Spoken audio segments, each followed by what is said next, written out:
प्रिय मित्रों, हमने जैसा कि वेबिनार के वक्त आपसे कहा था कि आपको शीघ्र ही इस लेबर लॉ सीरीज पार्ट 4 का वीडियो मिल जाएगा और इस पार्ट में हम कोड ऑन इंडस्ट्रियल रिलेशंस 2020 की पूरी डिटेल में चर्चा करेंगे। इसके प्रमुख जो कंटेंट्स हैं इस डिस्कशन के वो इस तरह होंगे: objective of the new code, key definitions, important point of IR code 2020, different types of employment because some employment has been emerged in a new shape, ease of business क्या है, कैसे एम्प्लॉयर को मिल सकता है, फोकस ऑन स्टैंडिंग ऑर्डर्स कि जिन organisations में या जिन establishment में मोर देन 300 या मोर देन 300 एम्प्लॉयज या वर्कर्स होंगे उनमें स्टैंडिंग ऑर्डर्स कंपलसरी होगा अपना बनाना। यदि अपना किन्हीं कारणों से नहीं बना सकते हैं तो फिर जो उसका इंडस्ट्रिंग ऑर्डर का मॉडल है वो लागू स्वतः हो जाएगा। न्यू कंसेप्ट ऑफ रीस्किलिंग, क्योंकि इंडस्ट्रियल रिलेशंस एक्ट में क्योंकि अब टेक्नोलॉजी बहुत तेजी से बदल रही है, जो वर्ल्ड वाइड डेटा हो रहे हैं उसका जो सर्वे के बाद डेटा आ रहा है वो बहुत चौंकाने वाला है, इसलिए री स्किलिंग पर फोकस होगा और बहुत सारी ऐसी चीजें हैं। और इसके अतिरिक्त भी आपको कुछ और चीज रह जाएगी तो आप हमें जो मेरी ईमेल आईडी है उस पर लिख सकते हैं, हम आपको सहयोग देंगे। चलिए इस जर्नी को आगे बढ़ाते हैं। इसके ऑब्जेक्टिव्स क्या हैं? The code is designed to safeguard the interest or right of the employers as well as employees by providing the easy labor reforms and facilitating ease of doing business. ये fundamental इसका एक object है।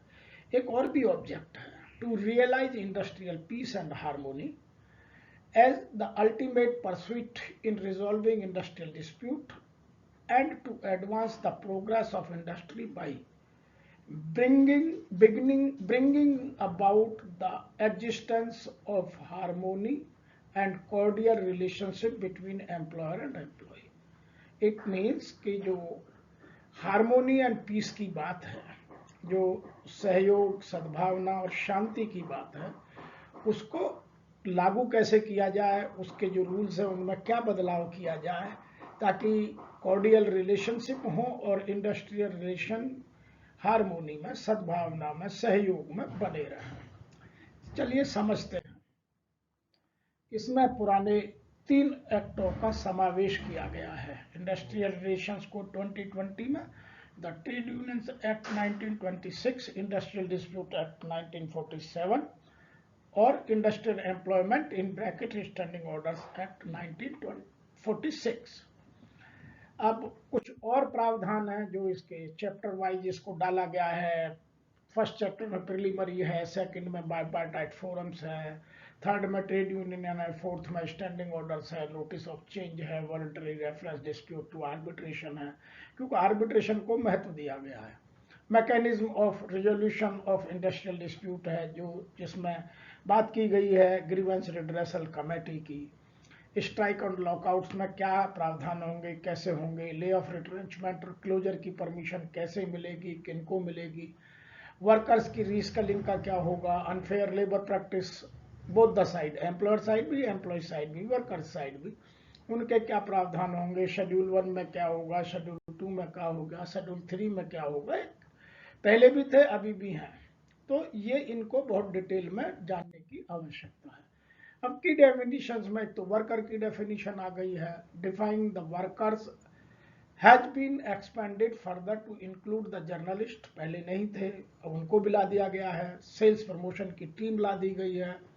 And employee who are working as supervisor but earning less than 18,000, तो जो supervisor जिनका designation हो सकता है, सुपरवाइजरी जॉब कर सकते हैं लेकिन उनकी सैलरी 18,000 से कम है तो भी वो इसकी डेफिनेशन में आएंगे।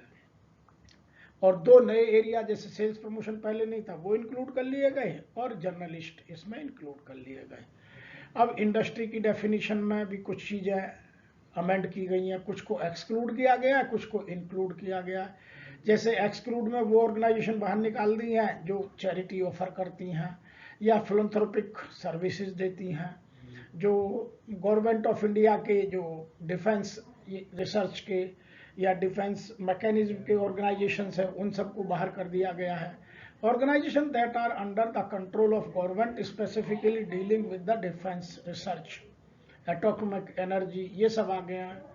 Organisations specially excluded by the central government if any, यदि वो चाहे तो किसी और को भी कर सकती है। Next, definition of industrial dispute. पहले उसको बहुत वाइड टर्म थी, अब इसको थोड़ा सा रीडिजाइन किया गया है। A dispute between employees and employers because of employ retrenchment, dismissal और टर्मिनेशन, केवल इतने को रखा गया है। Worker can appeal with this governing body also called industrial tribunal. अब उसका जो लेबर कोर्ट होती थी उसको हटा करके इंडस्ट्रियल ट्रिब्यूनल नाम दे दिया गया है। विद इन 45 डेज इसको रिट्रेंचमेंट के या टर्मिनेशन के डेट से उनको वाद को लगाया जा सकता है।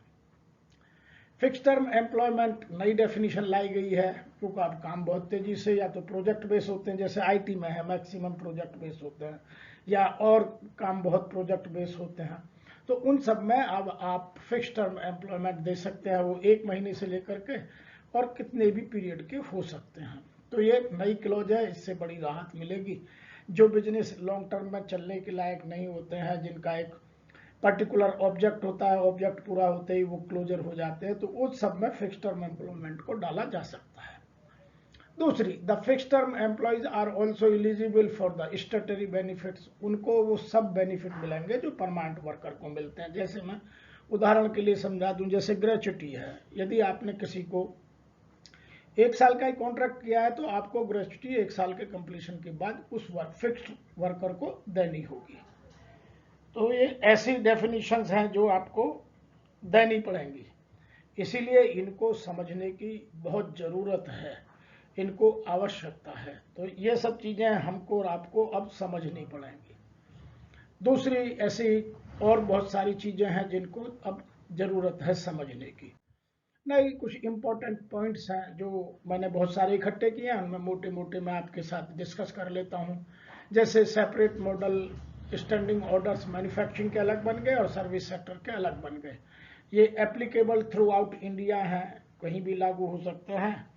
इनके लिए अब कोई वो ज़रूरत नहीं है कि यहाँ लागू होगा वहाँ लागू नहीं होगा, सब जगह लागू होंगे।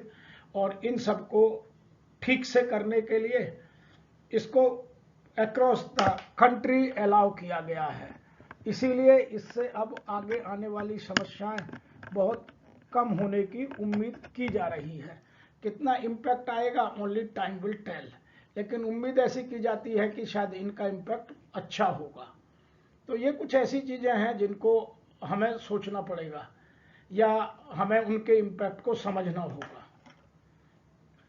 नेक्स्ट है in respect of PSUs, government holding reduce the 51%, जिनमें गवर्नमेंट की होल्डिंग 51% से कम है, उनके रूल अलग से बना दिए गए हैं। Definition of employer is wide enough. Principal employer will become the employer of contractor labor employed by the contractor. Contractor is also included as an employer. अब आपको उसकी जरूरत नहीं है। Now principal employer and contractor both are responsible.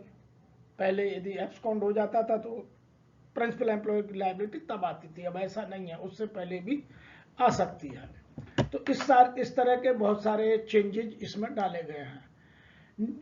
Principal employer will be responsible for subcontractor also. यदि सब contractor आपने बनाया है तो उसके लिए भी आपको जिम्मेवार ठहराया जाएगा। Worker include contractor labours also. Unorganised sector is incorporated in the code. इनमें जो गिग वर्कर्स हैं, प्लेटफॉर्म वर्कर्स हैं, अनऑर्गेनाइज वर्कर्स हैं, उन सबको भी इन्वॉल्व किया गया है।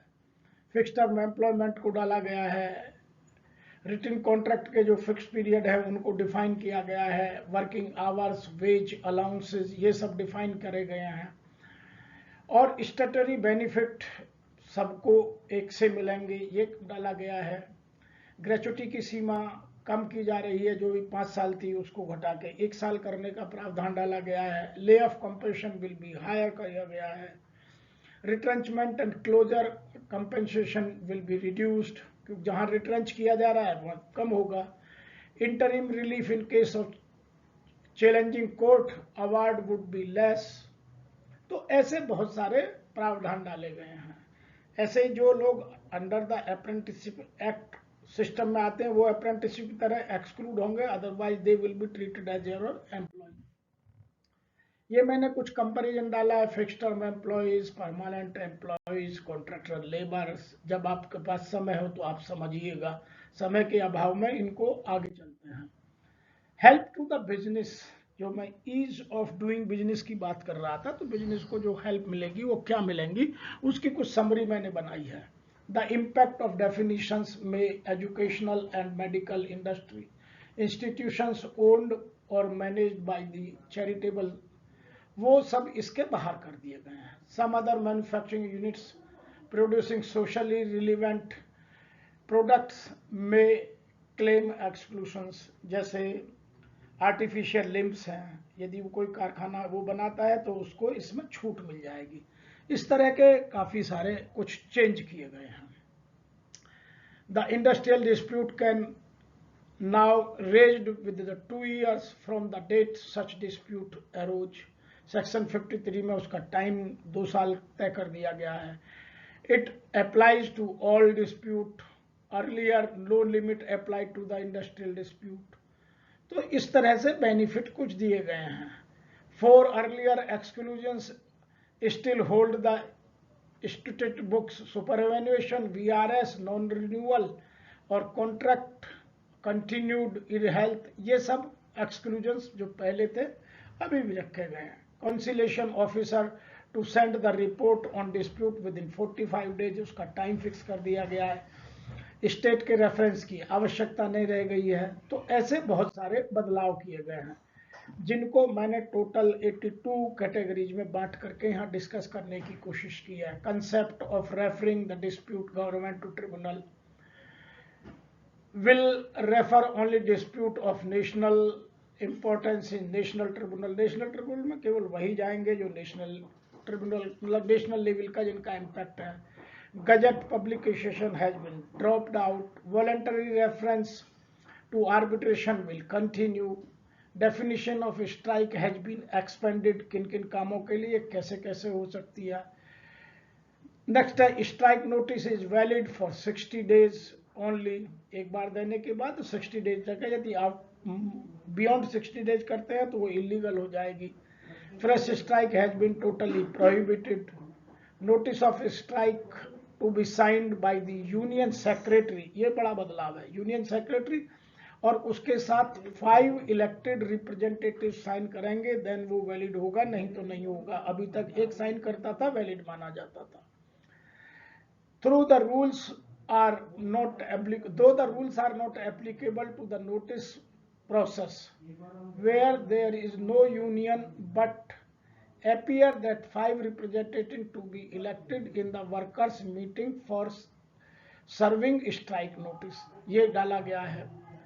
Prohibits strike also during adjudication proceedings and 3 months after the conclusion। ये कुछ प्रावधान जो पहले थे उनको घटा बढ़ा करके सेट कर दिया गया है। Setting up the grievance redressal committee, ये एक बड़ा बदलाव है कि आपको पहले जब एम्प्लॉयर और एम्प्लॉय के बीच या वर्कर और एम्प्लॉयर के बीच डिस्प्यूट होगा तो पहले उसकी कंप्लेंट जीआरसी में जाना आवश्यक है, उसके बाद कंसिलेशन में, तब आप ट्रिब्यूनल में जा सकते हैं। अब डायरेक्ट नहीं है। दूसरा, इसमें जो और प्रावधान है उनको और सरल बनाया गया है स्पीडी न्याय देने के लिए। It is necessary for worker first file the complaint before the committee, ये कंपलसरी कर दिया गया है।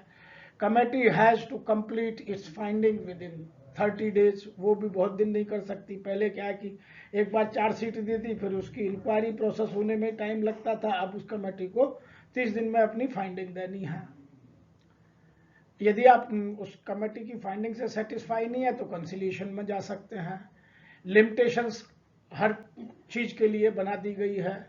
for the purpose of trade unions is been expanded to all persons. Definition of trade union has changed, वो drastically change किया गया है।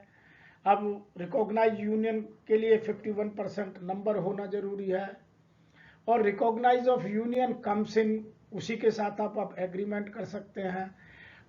यदि सिंगल है तो, यदि ज़्यादा है तो उनमें 20% के केस का डाला गया है। मैं यहाँ एक कंपैरिजन आपको और कहना चाहता हूँ आगे बढ़ने से पहले, जो और चेंजेज हैं उनकी बात करने से पहले। अभी जो इंडस्ट्रियल डिस्प्यूट एक्ट 1947 था, उसमें वर्क्स कमेटी का बड़ा रोल था, और वो वहाँ बनती थी जहाँ 100 और मोर वर्कर्स होते थे। लेकिन जीआरसी वहाँ बनेगी अब, जहाँ 20 और 20 से ज़्यादा लोग होंगे। जीआरसी का मतलब है grievance redressal committee. One committee to be constituted, यहाँ कितनी भी कमेटी बनाई जा सकती है नए कोड लागू होने के बाद में। पहले उनका चेयरपर्सन का वर्क्स कमेटी में कोई प्रावधान नहीं था। इसमें chairperson will be the representative of workers,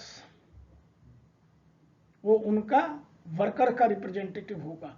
ऐसे ही composition of committee, members representing workers can be more than the members of representative employers, इसमें दोनों बराबर होंगे।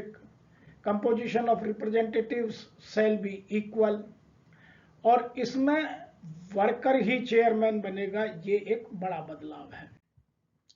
ऐसे ही और प्रोविजन हैं, जैसे प्रोविजंस ऑफ नेगोशिएटिंग यूनियन है।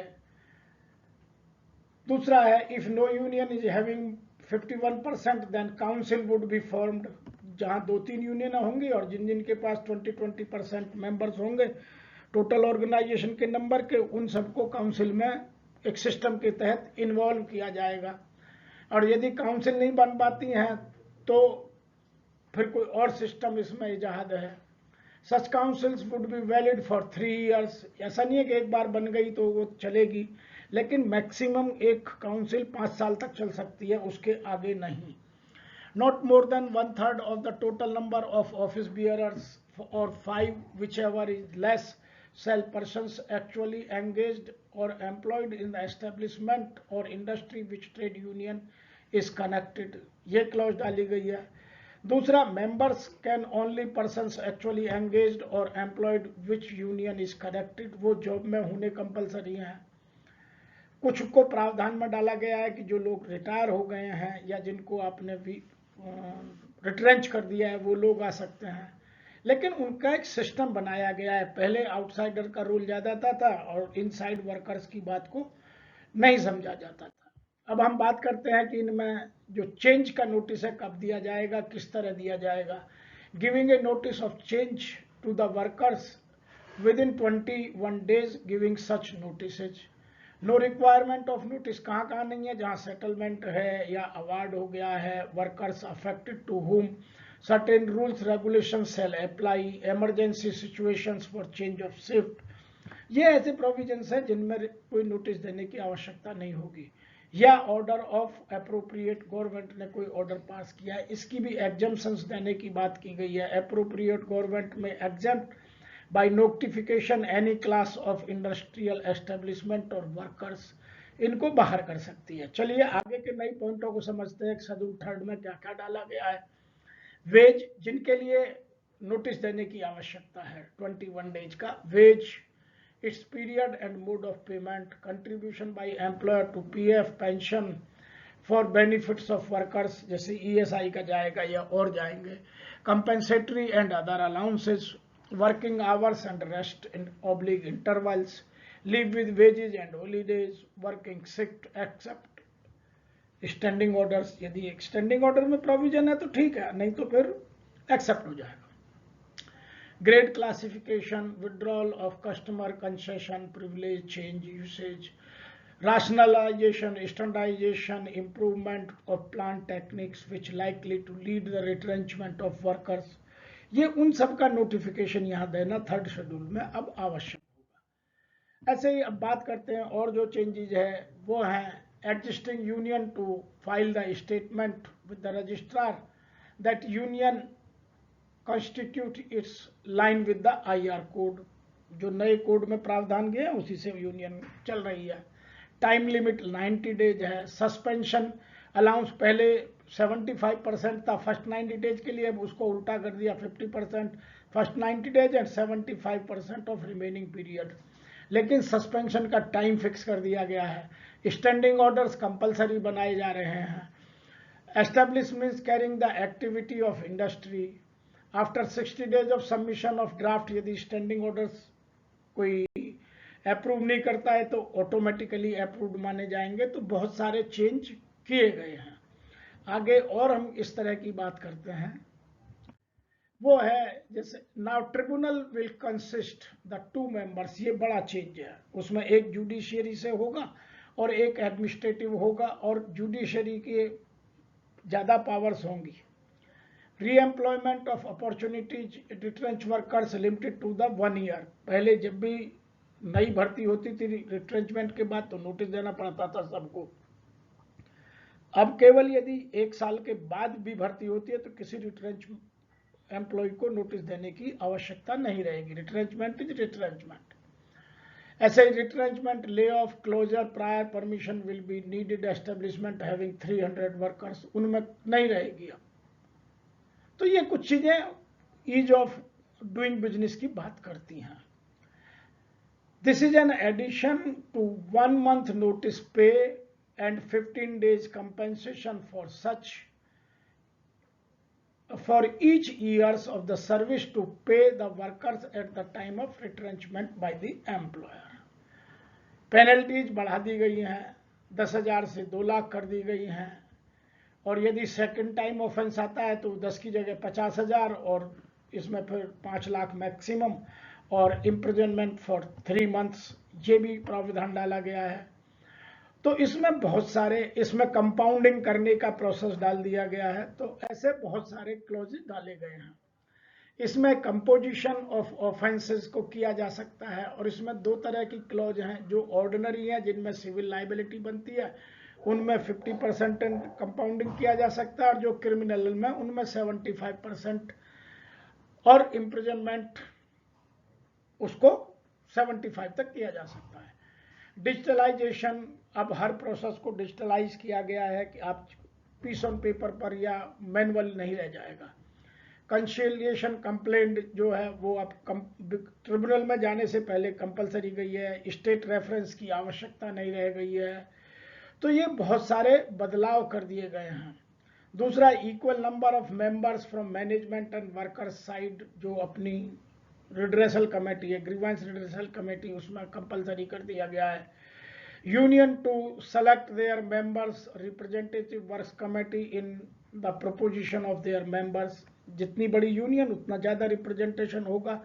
तो ये कुछ जो ट्रेड यूनियन राइवलरी होती थी उन सबको कम करने के लिए किया गया है। In case of no union, worker will select their representatives for such committee. ऐसे ही चेयरमैन विल बी द, जो अभी कमेटी है, जो वर्क्स कमेटी है, उसमें एम्प्लॉय की तरफ से है, लेकिन इसमें वर्कर की तरफ से होगा। ऐसे ही जो और कमेटीज हैं उनमें वाइस प्रेसिडेंट कौन होगा, सेक्रेटरी कौन होगा, जॉइंट सेक्रेटरी कौन होगा, कमेटी 1 क्वार्टर में 1 बार जरूर मिलेगी, ये सब प्रावधान इसमें डाले गए हैं। दूसरा, कमेटी का जो टेन्योर है वो कैसे खत्म होगा, मेंबर्स कैसे रिप्लेस होंगे, ये सब चीजें नए कोड में वेल डिफाइन की गई हैं। तो जिन सबको हमने आपको बताने की आज कोशिश की है। इसके अतिरिक्त 2 चीजें या 3 चीजें और बहुत महत्वपूर्ण हैं। If not resolve the committee with 30 days, next step, worker will file the complaint with in 60 days to the conciliation officer. ये सेट प्रोसीजर हो गया है। अब नहीं है कोई कभी भी कहीं से भी चला जाए, वन फाइन मॉर्निंग एम्प्लॉयर को पता चला कि मुझ पर केस लग गया है, तो वो सब चीजें सिस्टमेटिक करने की कोशिश की गई है। If the conciliation officer receive the copy manually, यदि उसको मैनुअली मिलती है तो उसको डिजिटलाइज करने के लिए डालेगा, सबको इन्फॉर्म करेगा। The agreement under clause ZI of subsection 2 for written agreement between the employer and worker shall be in the form of specified form 1। अब जो भी एग्रीमेंट होगा उसको, पहले बहुत सारे क्लॉज थे, 18A में हुआ, 18B में हुआ, सेक्शन 2 में हुआ, तो बहुत कंफ्यूजन होता था। उसको सीधा सिंपल कर दिया गया कि जो क्लॉज जेड आई में और फॉर्म 1 में होगा वो एग्रीमेंट वैलिड होगा। आइए प्रोविजंस फॉर स्टैंडिंग ऑर्डर्स में बनाए गए हैं, जहां 300 या 300 से अधिक होंगे उनके प्रावधान के लिए उसका प्रोसीजर क्या है, जो पहले था वही रखा गया है। 5 कॉम बीच में सबमिट करना है। एक कंडीशन डाल दी गई है कि यदि वो 60 डेज में आपको जवाब नहीं मिलता है तो ऑटोमेटिकली वो सर्टिफाइड माने जाएंगे। तो सॉरी 60 डेज नहीं है, 30 डेज है। In case of no union तो certifying officer call the meeting of workers, उनमें से कुछ चूज कर सकता है। और दूसरा, सब कॉपी जितनी भी कॉपी होंगी वो इलेक्ट्रॉनिकली देना जरूरी है। नोटिस ऑफ चेंज फॉर्म 2 में भेजना जरूरी है। तो ये सब सिस्टमेटिक कर दिया गया है और हर एक चीज को टाइम के साथ रेस्ट्रिक्ट किया गया है कि यदि टाइम बाउंड हो गया तो फिर उसमें राइट वर्कर को भी नहीं बचेगा। अब voluntary reference of dispute to arbitration, ये पहले जरूरी था स्टेट का रेफरेंस, अभी इसको हटा लिया गया है। तो यहां बहुत सारी चीजें हैं, लेकिन आर्बिट्रेशन को बहुत महत्व दिया गया है सेक्शन 42 में कि अब आर्बिट्रेशन के थ्रू आप बहुत सारे मसलों को सुलझा सकते हैं। जैसे where any industrial dispute exists or apprehended and employer and workers agree to refer the dispute to arbitration, वहां एक रिटन एग्रीमेंट होकर के ये हल किया जा सकता है। तो इस तरह के प्रावधान, an arbitration agreement refer to subsection 1 shall be in such form and shall be signed by the parties thereto such matter as may be prescribed। तो ये एक सिस्टमेटिक अप्रोच डेवलप की जा रही है ताकि एम्प्लॉय को या वर्कर को न्याय जल्दी मिल सके, उसको लॉन्ग टर्म में वेट ना करना पड़े। इन सब चीजों को ठीक से सिस्टमेटिक करने की बात की गई है। Where an industrial dispute has been referred to the arbitration and the appropriate government is satisfied that the person making the reference represent by the majority of each party, the appropriate government may issue the notification in such manner as may be prescribed। लेकिन उसके लिए कुछ conditions हैं जिनमें वो नहीं होगा। जैसे number 1, where such industrial dispute is industrial dispute other than the termination, वो इसमें नहीं जा सकते। where there is a negotiating union or negotiating council by the negotiating union or negotiating council as the case may be। तो ये कुछ clause, second clause इसमें ये डाली गई है, where such an industrial dispute relate to the termination of industrial worker by the way of discharge, dismissal or retrenchment or otherwise, the concerned worker shall be representative in person through a representative authorized by him। ये उसको अधिकार मिलेगा। तो ये काफी कुछ change करने के लिए प्रोसेस किया गया है। नंबर 6 है द आर्बिट्रेशन और द आर्बिट्रेटर्स, एक भी हो सकता है, एक से ज्यादा भी हो सकते हैं, shall investigate the dispute, और उसका टाइम प्रेस्क्राइब किया गया है। तो यहां बहुत सारी चीजों को सिस्टमेटिक करने की कोशिश की है, लेकिन एक बात यहां सबसे ज्यादा रखने की है, nothing in arbitration and conciliation act 1996 shall apply to the arbitration under this section। जो वहां नहीं है वो यहां भी लागू नहीं होगा। अब रीस्किलिंग की बात करते हैं। रीस्किलिंग का अभी एक सर्वे निकला है बहुत सारे पिछले 2-3 सालों में, क्योंकि स्किल सेट या कॉम्पिटेंसी का अभाव देखने को मिल रहा है।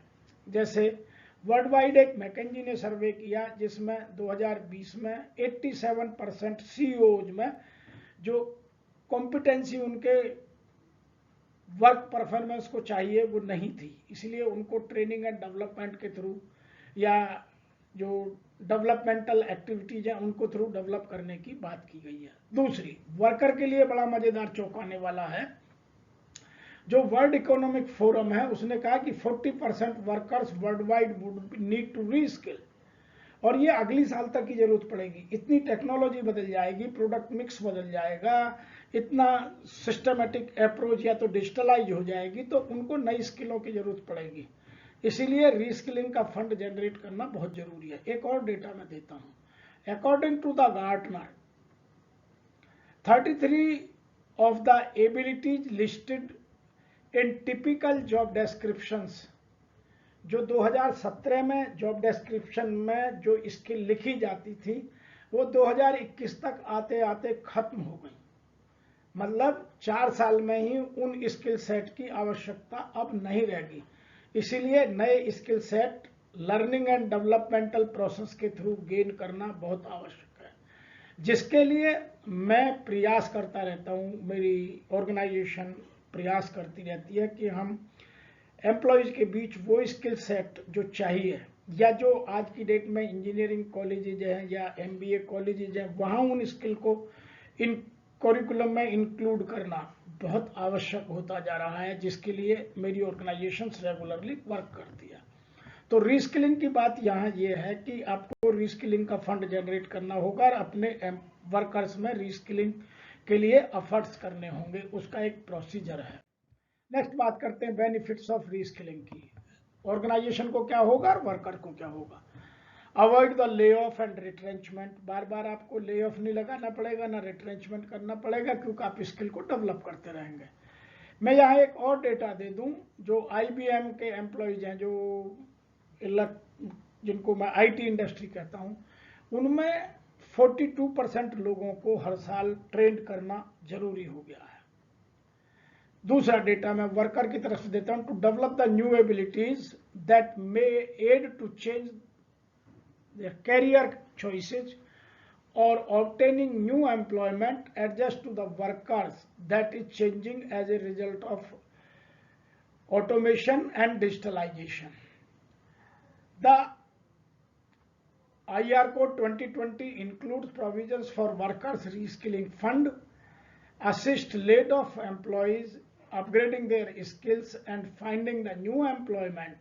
According to the state government have the authority to impose their sources to replenish the fund. 16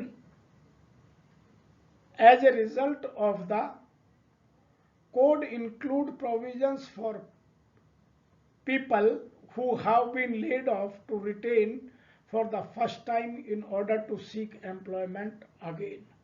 तो ये एक इम्पोर्टेंट क्लॉज है और उसको समझना, इसको डेवलप करना अब IR टीम के लिए या HR टीम के लिए एक चैलेंज होगा। तो आज की इस वेबिनार में इतना ही। आपको कुछ लगता है कि कुछ इम्पोर्टेंट पॉइंट आपको करने हैं या अपने लोगों को ट्रेन करना है, एजुकेट करना है, तो ये केवल हमने ब्रीफ में आपको समझाने की कोशिश की है कि नए कोड के इम्प्लीमेंट होने के बाद आपको एक आइडिया रहे क्या क्या चीज़ें नई होने वाली हैं। यदि आप अपनी टीम को डेवलप कराना चाहते हैं तो या तो हमारे ऑनलाइन कोर्स ज्वाइन कर लें या अपने यहाँ बुला करके हम लोगों से अपनी टीम को ट्रेन और एजुकेट कर लें। दूसरा, हम स्पेसिफिक प्रोग्राम करते हैं सॉफ्ट स्किल डेवलपमेंट का। यदि आपको लगता है कि आपके यहाँ सॉफ्ट स्किल की कमी है तो हम सॉफ्ट स्किल के लगभग 40 to 50 training programmes only on soft skills पर कर चुके हैं और करते रहते हैं, और जहां जिस सॉफ्ट स्किल की कमी नजर आती है उस पर आइडेंटिफाई करके फोकस्ड होकर के उस स्किल को डेवलप करते हैं। तो मैं आशा करता हूं कि हम आपके सहयोगी बन सकते हैं, बशर्ते आप इन चीज़ों को समय से पहले समझें और अपनी टीम को लर्निंग एंड डेवलपमेंटल एक्टिविटीज के थ्रू डेवलप करें। आज इतना ही, फिर शीघ्र मिलेंगे। तब तक के लिए आपको इस वीडियो को देखने का और हमारे अगले प्रोग्राम को, क्योंकि हम कल फिर एक नया अगला फ्री वेबिनार लॉन्च कर देंगे, उसकी डेट में सबको मिलेगी। जो भी देखना चाहें, सुनना चाहें, पार्टिसिपेट करना चाहें, सभी का स्वागत है।